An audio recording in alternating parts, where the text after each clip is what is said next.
સુરતના હજીરામાં ખાનગી કંપનીના પ્લાન્ટમાં મંગળવારે સાંજે ભયાનક આગની ઘટના બની હતી. આ ઘટનામાં 4 કર્મચારીઓના મોત થયા છે, જ્યારે એક કર્મચારી ઇજાગ્રસ્ત થતાં સારવાર માટે ખસેડવામાં આવ્યો છે. કર્મચારીએ દાઝીને મોતને ભેટ્યા હતા કે તેમની ઓળખ પણ મુશ્કેલ બની હતી.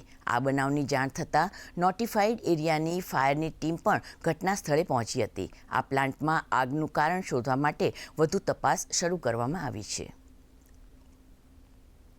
कोरेक्स 2 प्लांट है, उसमें रॉ मटेरियल की गर्म ट्यूब है जिसमें रॉ मटेरियल और कोयला मिक्स होता है.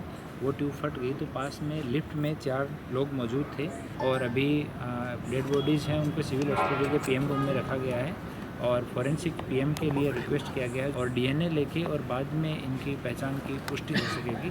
उसके बाद में आगे की कार्यवाही की जाएगी. अभी हजीरा पुलिस स्टेशन में हमने एक एडी दाखिल की है और आगे का जो इन्वेस्टिगेशन है वो हम चालू रखेंगे.